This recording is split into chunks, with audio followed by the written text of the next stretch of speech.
जी हाँ दोस्तों, 10 क्लास का हम कुछ क्वेश्चन बता रहे हैं 2026 के लिए। काफ़ी इम्पोर्टेंट है, ध्यान से देखिए आप लोग। इस तरह के सवाल परीक्षा में आता है, हर साल आता है। ध्यान से देखिए, पहला क्वेश्चन बता रहे हैं 10 क्लास के 10 नंबर क्वेश्चन। दो संख्याओं का गुणनफल 8670 है, उनका एचसीएफ 17 है, तो उनका एलसीएम क्या होगा। तो इस सवाल को हम कॉपी पर बताते हैं और आप लोग को हम बता देते हैं कैसे होगा सवाल। देखिए, तो दो संख्याओं का गुणनफल बोल रहे हैं, दो संख्याओं का गुणनफल। तो ध्यान से देखिए, दो संख्याओं का गुणनफल, तो यहाँ पर लिख दो संख्याओं का गुणनफल।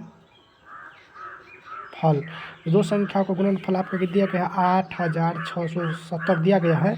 उनका एचसीएफ, तो एचसीएफ आपका दिया गया है, एचसीएफ दिया गया है आपका 17। तो एलसीएम क्या होगा, एलसीएम क्या होगा, एलसीएम बोल रहा है निकालने के लिए। तो यहाँ पर लिख दो सूत्र से।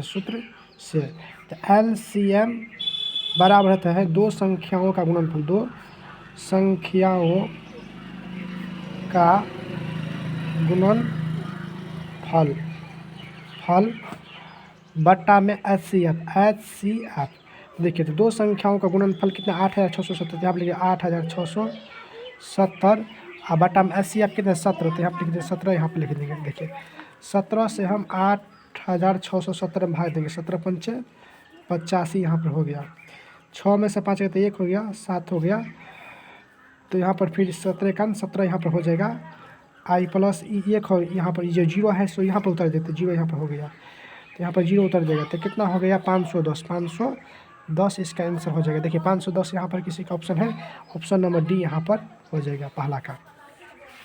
अब दूसरा क्वेश्चन देखिए, बोल रहा है कि द्विघात समीकरण x² minus 4x² plus 4x plus B बराबर 0 का विवेचक है। तो इसमें से 4 ऑप्शन दिया गया है, 16 माइनस 4b, बी में दिया 4b माइनस 16, सी में दिया गया b² माइनस 16, डी में दिया गया 16 माइनस b²। देखिए, इस क्वेश्चन का बताते हैं, कॉपी पर बताते हैं।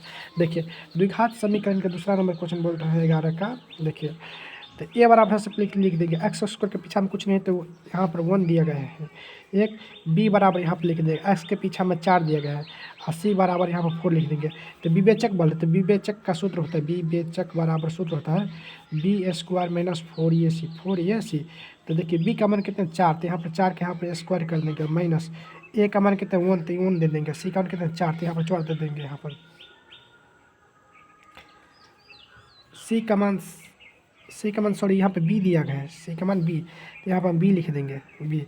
देखिए, तो 16 माइनस 4 का 4 गुने बी यहाँ पर लिख देंगे, तो 16 माइनस 4b इसका आंसर हो जाएगा। 16 माइनस 4b कहाँ पर है, देखिए ध्यान से देखिए आप लोग, तो ऑप्शन नंबर ए, यहाँ पर ऑप्शन नंबर ए में हो जाएगा। देखिए, अब देखिए तीसरा क्वेश्चन बोल रहा है कि निम्नलिखित में कौन बहुपद नहीं है। तो निम्नलिखित में कौन बहुपद नहीं है, तो जिसको मान रूट में, अगर एक्स का मान अगर रूट में होगा तो बहुपद नहीं होती, तो बहुपद है, ये भी बहुपद है, रूट का मान एक्स में नहीं होना चाहिए, तो ये बहुपद नहीं है, ऑप्शन नंबर 3 हो जाएगा। 13 नंबर क्वेश्चन बोल रहा है कि द्विघात समीकरण ax² माइनस bx माइनस सी बराबर 0 a नोट का मूल हो गया। डायरेक्ट यहाँ पर सूत्र द्विघात बहुपद plus minus b plus minus b² minus 4ac बटा 2a, ऑप्शन नंबर ए हो जाएगा।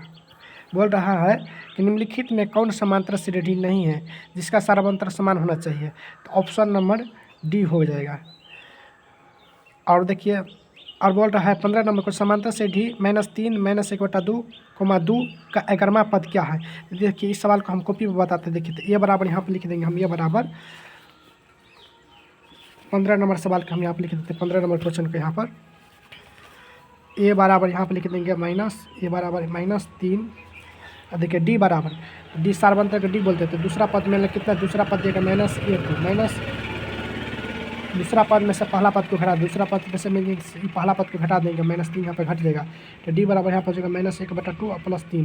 देखिए, डी बराबर तो -1/2 प्लस 3 बटा में कुछ तो 1 है, इस दो को लो तो 6 हो जाएगा, तो -1 3 दूनी 6, तो डी बराबर हो जाएगा 5/2 यहाँ पर हो जाएगा। तो बोल रहा है 11वां पद एन बराबर ए प्लस n माइनस 1 गुने डी। तो ए का मान आपका कितना दिया गया, ए का मान दिया गया था -3 प्लस एन का मान 11 दिया गया, तो 11 में से 1 घटा देंगे। डी का मान कितना दिया गया, डी का मान हो गया 5/2, देखिए तो -3 प्लस देखिए 11 में से गया तो 10 गुने 5/2 देखिए 2 पंचे 10 तो -3 प्लस 25 25 में से 3 गया तो कितना हो जाएगा 22 यहाँ पर एक ऑप्शन नंबर देखिए बी हो जाएगा इस तरीके से।